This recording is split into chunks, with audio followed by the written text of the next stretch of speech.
কেন মমতা বন্দ্যোপাধ্যায় অভিষেক বন্দ্যোপাধ্যায়কে রাস্তায় নামতে হলো? 21শে জুলাইয়ের ঠিক কদিন আগে মোদী আসছেন 18 তারিখ, তারও আগে খুঁটি পুজো হয়ে গেছে তো 21শে জুলাইয়ের। তখন একটা মিছিল এইটা বুঝিয়ে দিচ্ছে শাসক ভালো নেই। बंगाल की बदहाल स्थिति को बदला जा सकता है। তো বিজেপির পালে হাওয়া নেই, সরকার বিরোধী একটা হাওয়া আছে। বিজেপির পক্ষে পরিবেশ অনুকূল।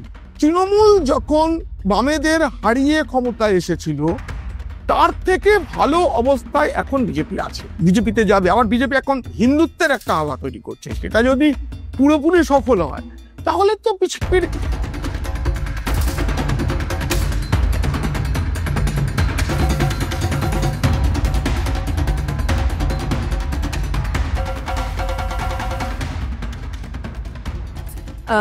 তোমার কি মনে হয় 26-এর ভোটে বিজেপির যে আসন সংখ্যা যা ছিল অতীতে তার থেকে বাড়তে পারে, বা বাড়লে কতটা বাড়তে পারে, কি মনে হয়?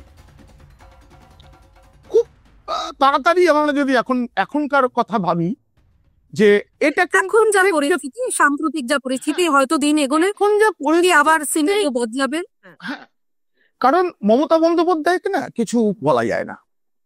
মমতা বন্দ্যোপাধ্যায় আর রাজনীতিকেও 2006 সালে তৃণমূল ক্ষমতায় চলে এসেছে, এরকম একটা পরিস্থিতি, সেখান থেকেও কিন্তু কিছু হয়নি। আবার 2011 সালে তৃণমূল বিপুল সংখ্যা নিয়ে এলো, 16তেই হাওয়া উঠলো যে তৃণমূল বুঝি আর থাকবে না, এমনকি বামেদের মন্ত্রিসভা গঠন হয়ে গিয়েছিল মানে ফেসবুকে, তো ফিরে এসেছে। কিন্তু এখন এটা ঠিক যে তৃণমূল কংগ্রেস খুব চাপে আছে, একের পর এক। আরজি কর থেকে শুরু করি, যদি টেট মামলায় হারা এখন চলছে, ন্যায্যগড়ের অবস্থা রাজ্যের, এসএসসি মামলা, পার্থ চট্টোপাধ্যায়ের জেল, এগুলোতে লোকসভায় তো প্রভাব ফেলেনি, কিন্তু একটা টোটাল ভাবমূর্তির জায়গায় এবং রাজ্যের ঋণের পরিমাণ বেড়ে যাওয়া, এবং একটা জিনিস দেখো, জিএ মামলার যে রায় তাতে কত শতাংশ মানুষের সুবিধা হবে?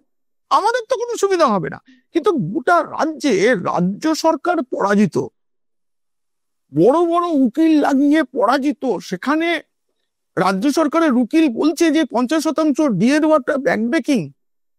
এই যে ব্যাকব্রেকিং কথাটা বলতে হচ্ছে রাজ্যকে, তারপরেও ডিএটা দিতে পারেনি, এটা একটা সার্বিক প্রভাব ফেলছে। তা না হলে আমি মনে করি যে রাজ্য সরকারের ডিএ বাড়লে বেসরকারি ক্ষেত্রে যারা চাকরি করে তাদের একটু হিংসাই হওয়ার কথা, কিন্তু এবার সেটা হচ্ছে না। এবার রাজ্য হেরেছে, এই হেরেছে ব্যাপারটাকেই এটা গেছে। এবং যদি আমরা ভাবি মুসলিম ভোট, সেখানে গিয়েও যদি আমরা দেখি তাতে এই যে ওবিসি যে মামলাটা চলছে, ওবিসি মামলাটা তো মূলত মুসলিমদের নিয়ে, তাদের কতটা রাখা যাবে কতটা যাবে না, আদালতে বারবার মুখ পুড়ছে, এটা যেমন আছে। ইডি সিবিআই নিয়ে বিজেপি কর্মীরাই কিন্তু বিজেপির ওপর খুশি নয়, তারা মনে করেন ইডি সিবিআই কে বিজেপির নিয়ন্ত্রণ করা উচিত, পুলিশ অ্যারেস্ট করে ফেলা উচিত, প্রমাণ থাকুক আর না থাকুক, এর মানে পরিবেশ আছে। তবে বিজেপির পক্ষে পরিবেশ অনুকূল। তৃণমূল যখন বামেদের হারিয়ে ক্ষমতায় এসেছিল তার থেকে ভালো অবস্থায় এখন বিজেপি আছে, বিজেপির পালে হাওয়া নেই, সরকার বিরোধী একটা হাওয়া আছে। এটা বিজেপি কতটা কাজে লাগাতে পারবে তার উপর ডিপেন্ড করছে, এবং সিপিএম কংগ্রেস জোট আদৌ কোনো ভোট কাটতে পারবে কিনা। আমার মনে হয় 6% যে ভোটটা আছে এর থেকে আর বাড়ার কোনো জায়গা নেই, এর থেকে একটু আধটু কমতেও পারে, কিন্তু সেই ভোটটা কি বিজেপিতে যাবে। আবার বিজেপি এখন হিন্দুত্বের একটা হাওয়া তৈরি করছে, সেটা যদি পুরোপুরি সফল হয় তাহলে তো বিজেপির 294-290 আসন পাওয়া উচিত, মানে 30টা আসনেই বাদ দিচ্ছি, 260টা পাওয়া উচিত। কারণ সঙ্গে সঙ্গে এখন নতুন যে ন্যারেটিভটা, এখন দুটো দল একটাই ন্যারেটিভকে তারা তাদের মতন করে ব্যবহার করছে, এই যে পুশব্যাক ব্যাপারটা, যে কারণে আমরা গতকালও দেখলাম রাস্তায় নেমেছে একদিকে বিজেপি, একদিকে তৃণমূলের পথে নেমেছে। তৃণমূল কি বলছে? তৃণমূল বলছে যে বাঙালি আবেগ, বাঙালি ভাবাবেগে আঘাত হানা হচ্ছে, বাংলা বললে তাদের পুশব্যাক করে বাংলাদেশে পাঠিয়ে দেওয়া হচ্ছে।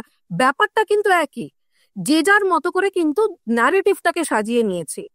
না পারমিতা, আমি এই ব্যাপারে এটা তোমাকেই প্রশ্ন করবো। দেখো, তুমিও সাংবাদিকতায় কম দিন হলো না, আমার সাথে তোমার সাংবাদিকতা সূত্রে পরিচয় একটু বয়সী হয়ে গেল 25 বছর। 2001 সালে আমাদের পরিচয় হয়েছিল, তো 2001 থেকেই ভাবছি, তার আগেরটা ভুলে যাই। 21শে জুলাই তৃণমূলের 21শে জুলাইয়ের যে কর্মসূচি, তার 1 মাসে, জুলাই মাসে কোনোদিনও তৃণমূল কোনো কর্মসূচি করেছে আগে? 2 বছর করোনার জন্য কখনো করেনি। কেন করতে হলো? কেন মমতা বন্দ্যোপাধ্যায়, অভিষেক বন্দ্যোপাধ্যায়কে রাস্তায় নামতে হলো?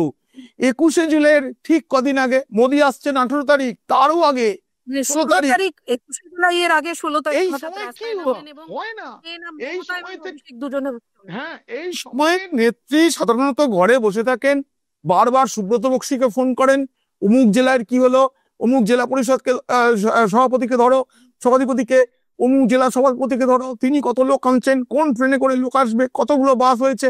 এখন তো এই খোঁজ খবর নেওয়ার সময়। খুঁটি পুজো হয়ে গেছে তো 21শে জুলাইয়ের। তখন একটা মিছিল এইটা বুঝিয়ে দিচ্ছে শাসক ভালো নেই। শাসক তো শক্ত জায়গায় থাকে, এই প্রথম তাকে নিতে হলো। আমি গতকালকে আমার ভিডিওতে এটা বলার চেষ্টা করেছি এবং আমার মনে হয় এটা প্রথম থেকে প্রশ্ন, কেন এই কর্মসূচি? মোদীর জনসভা, তারপরে মমতা বন্দ্যোপাধ্যায়ের তো 21শে জুলাই সুযোগ আছে কিছু বলার, কিন্তু গতকাল উনি যা যা বলেছেন তাতে আমার মনে হচ্ছে প্রধানমন্ত্রীকে উনি সুযোগ তৈরি করে দিলেন যে এর জবাব দিন আপনি। এই বাঙালি অস্মিতার কথা কালকে উনি স্বীকার করেছেন। 22 লক্ষ পরিযায়ী বিভিন্ন রাজ্যে আছে, এটা কখনো উনি এইভাবে প্রকাশ্যে বলেননি, এবং বলেছেন যে 22 লক্ষ পরিযায়ী এই রাজ্যে ভালো করে থাকতে পারতো। আচ্ছা, যদি তাই পারতো তাহলে তোরা গেছে কেন? এই প্রশ্নগুলো তো উঠছে। আজকে যখন পরিযায়ীদের তাড়ানো হচ্ছে, কেন?